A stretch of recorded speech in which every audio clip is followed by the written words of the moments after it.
হে রব তাদের মাঝে একজন রাসূল প্রেরণ করো, তাদের মধ্য থেকে, ওদের মধ্যে বাইরে থেকে কেউ না, ওই বংশ থেকেই, আর ওখান থেকে ইয়াতলু আলাইহিম আয়াতিকা, তাদেরকে পড়ে শোনাবে তোমার আয়াত সমূহ, ওয়া ইউআল্লিমুহুমুল কিতাব ওয়াল হিকমা, এবং তাদেরকে আল কিতাব কোরআনের শিক্ষা দেবে, আর হিকমা সুন্নাহ হাদিসের শিক্ষা দেবে। যেখানে কিতাবের সাথে হিকমা কোরআনে বর্ণিত হয়েছে বা উল্লিখিত হয়েছে, সেখানে হিকমার মানে হচ্ছে সুন্নাহ হাদিস, কারণ দুটো জিনিসকে আঁকড়ে ধরতে বলেছেন নবী করিম সাল্লাল্লাহু আলাইহি ওয়াসাল্লাম। ওয়া ইউযাক্কিহিম, এবং তাদেরকে পাক পবিত্র করো, তাদেরকে পাক পবিত্র করো, পাক পবিত্র করবে। হ্যাঁ, ওয়া ইউযাক্কিহিম ওয়া ইউআল্লিমুহুল কিতাব ওয়াল হিকমাতা ওয়া ইউযাক্কিহিম, এবং তাদেরকে পাক পবিত্র করবেন কে? ওই নবী, ওই রাসূল এসে পাক পবিত্র করলেন নবী করিম সাল্লাল্লাহু আলাইহি ওয়াসাল্লাম কি থেকে? সবচেয়ে বড় নাপাকি শিরক থেকে, বেদাত কুসংস্কার থেকে।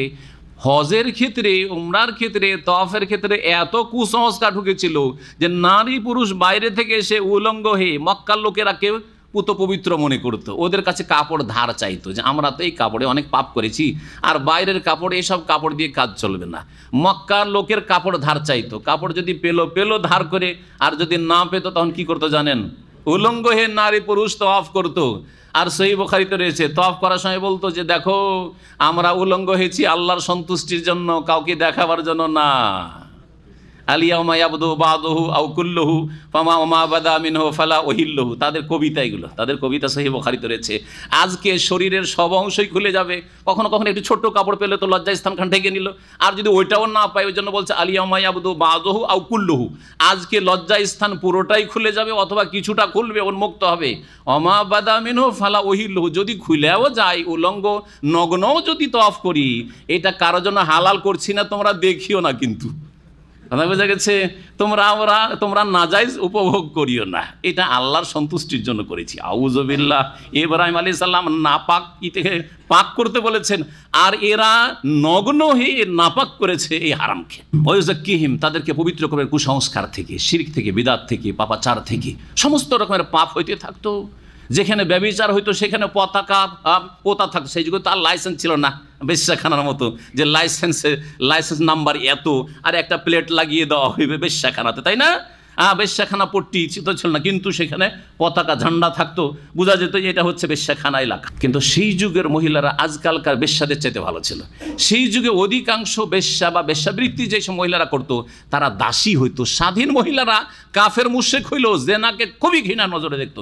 এই জন্য হিন্দ যখন ইসলাম গ্রহণ করলো, যে হামজা রাদিয়াল্লাহু তাআলা আনহার কলিজাকে চিবাবার চেষ্টা করেছিল, মালা বানিয়ে, সে যখন ইসলাম গ্রহণ করলো, নবী করিম সাল্লাল্লাহু আলাইহি ওয়াসাল্লাম যে ওয়াদাগুলি নিলেন তার সাথে বায়াতে বলেছেন যে জেনা ব্যভিচার করবে না, তখন তিনি আশ্চর্য হয়েছিলেন। এই মহিলা আবু সুফিয়ানের স্ত্রী রাদিয়াল্লাহু আনহার বলেছিলেন যে আওয়া তাজনিল হুররা, তো আরে স্বাধীন মহিলা, ভদ্র মহিলা, স্বাধীন মহিলা, একটা স্বাধীন মেয়ে যুবতী কোনোদিন জেনা করতে পারে? তার মানে জেনা কে করে? দাসীরা করতে পারে।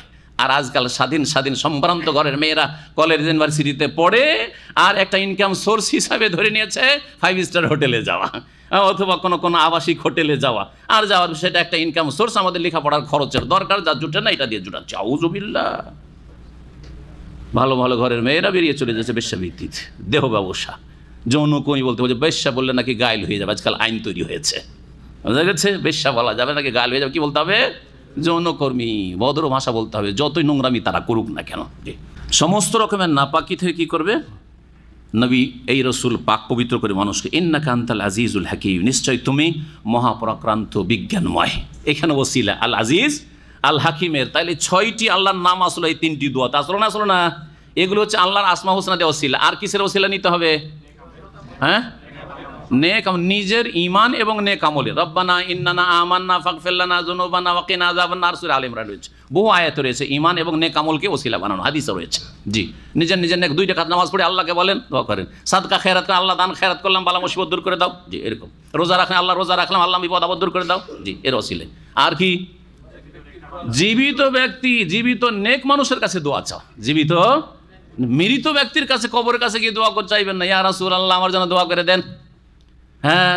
হ্যাঁ খাজা বাবা আমার জন্য একটু দোয়া করুন, আমার একটু সুদৃষ্টি রাখিয়েন, আপনার ফয়েজ বরকতগুলো দিয়েন। এগুলো হচ্ছে শিরক কুফরি কথা। জি, মৃত ব্যক্তির কাছে দোয়া চাওয়া যাবে না। ওয়া ইয়ারগাবু আন মিল্লাতি ইব্রাহিমা ইল্লা মান সাফিয়া নাফসা, ইব্রাহিম আলাইহিস সালামের আদর্শ থেকে যারা বিমুখ হয়, একমাত্র কারা বিমুখ হয়? একমাত্র বিমুখ হয় ওই সব লোকেরা যারা নিজেদেরকে নির্বোধ করেছে। অমাইয়ার গাবু আমিল্লাত ইব্রাহিম, ইব্রাহিম আলাইহিস সালামের আদর্শ থেকে বিমুখ হয় না, একমাত্র কে বিমুখ হয়? ইল্লা মান সাফিয়া নাফসা, যারা নিজেকে নির্বোধ করেছে বা নির্বুদ্ধিতার পরিচয় দিয়েছে, যারা বোকা, সাফিহুন মানে বোকা। বোকা মানুষ ছাড়া ইব্রাহিমের আদর্শ কেউ ছাড়তে পারে না। ইব্রাহিম আলাইহিস সালামের আদর্শ হচ্ছে ইসলাম। সামনে আসবে, কয়েকটা আয়াতে আসবে। ইব্রাহিম আলাইহিস সালামের দিন কি ছিল? ইসলাম। ইব্রাহিম আলাইহিস সালাম কি ছিলেন? মুসলিম। ইব্রাহিম আলাইহিস সালাম কি নাম রেখেছেন? ওয়াসাম্মাকুমুল মুসলিমিন, তোমাদের নাম মুসলিম রেখেছেন, আত্মসমর্পণকারী মুসলিম। আম্বিয়া রসুলগণ ইব্রাহিম আলাইহিস সালামের পরে সবাই মুসলিম ছিলেন, যত নবীরা এসেছেন সকলে মুসলিম ছিলেন, আত্মসমর্পণকারী আল্লাহর সামনে। ও আসলাম তো মা সুলাইমান লিল্লাহি রাব্বিল আলামিন, বিলকিস ইসলাম গ্রহণ করছে। কি বলছে? হ্যাঁ, বলেনি যে আমি ইহুদি হইলাম, খ্রিস্টান হইলাম, কি হইলাম? আসলাম তো, ইসলাম গ্রহণ করলাম। মা সুলাইমান, আল্লাহর দিন হচ্ছে ইন্নাদ-দীনা ইনদাল্লাহিল ইসলাম, আল্লাহর দিন মাত্র একটি, সেটি হচ্ছে ইসলাম। জি, সেই ইসলামকে আল্লাহ পূর্ণ করেছেন শেষ নবী মুহাম্মদ রাসূলুল্লাহ সাল্লাল্লাহু আলাইহি ওয়াসাল্লামের মাধ্যমে। কিন্তু সমস্ত নবীরা ইসলাম নিয়ে এসেছেন, আত্মসমর্পণের দিন নিয়ে এসেছেন। ওয়ামান ইয়াবতাগি গায়রাল ইসলামি দীনান ফালা ইউকবাল মিনহু, ইসলাম ছাড়া অন্য কোনো জীবনপন্থা দিন যদি কেউ তলাশ করে কখনো সেটা আল্লাহ গ্রহণ করবেন না। ওয়া ফিল আখিরাতি মিনাল খাসিরিন। চলুন এখন আল্লাহ বলছেন একমাত্র নির্বোধ ছাড়া ইব্রাহিম আলাইহিস সালাম আদর্শ থেকে বিমুখ হইতে পারেন না। রাগেবার যখন অব্যয়, বাংলা গ্রামার যারা বুঝেন, ইংরেজি গ্রামার যারা বুঝেন তারা প্রিপোজিশন, আরবি গ্রামারে সেলা বলা হয়, হ্যাঁ, হারফে জারগুলি। হারফে জারের পরিবর্তন এবং অব্যয়ের পরিবর্তনে অর্থের পরিবর্তন ঘটে। রাগে বা ফেলের যখন আন সেলা আসবে বা অব্যয় আসবে তখন তার মানে বিমুখ হওয়া, মুখ ফিরিয়ে নেওয়া হবে, মুখটা ফিরিয়ে নেওয়ার অর্থ হবে। আর যখন রাগেবার সেলা বা অব্যয় আসবে ফি, রাগেব তো ফি কে, তখন আগ্রহ করা, একবারে বিপরীত অর্থ হবে। আনা আরগাবু ফি হাযিহিল মারআ, আমি এই মেয়েটির ক্ষেত্রে আগ্রহী বিয়ে করার জন্য। হ্যাঁ, মান রাগেবা আন সুন্নতি, আমার সুন্নত থেকে যে বিমুখ হইল, এখানে ওয়ামান ইয়ারগাবু আন, আন শব্দ এসেছে, তাই না? তো মুখ ফিরিয়ে নেওয়ার অর্থ। জি, এগুলি হচ্ছে আরবি ভাষার অলঙ্কার, কোরআন কারীমের অলঙ্কার। ওয়ামান ইয়ারগাবু আন মিল্লাতি ইব্রাহিম ইল্লা মান সাফিয়া নাফসা, একমাত্র নির্বোধরাই ইব্রাহিমের আদর্শ থেকে মুখ ফিরাতে পারে। ওয়ালাকাদ ইসতাফাইনাহু ফিদ দুনিয়া, আর নিশ্চয় তাকে মনোনীত করেছিলাম ইহজগতে। ওয়া ইন্নাহু ফিল আখিরাতি লামিনাস সালিহিন, আর নিশ্চয় ইব্রাহিম আলাইহিস সালাম পরকাল ও সৎকর্মশীলদের অন্তর্ভুক্ত হবেন, বরং তাদের ইমাম তিনি।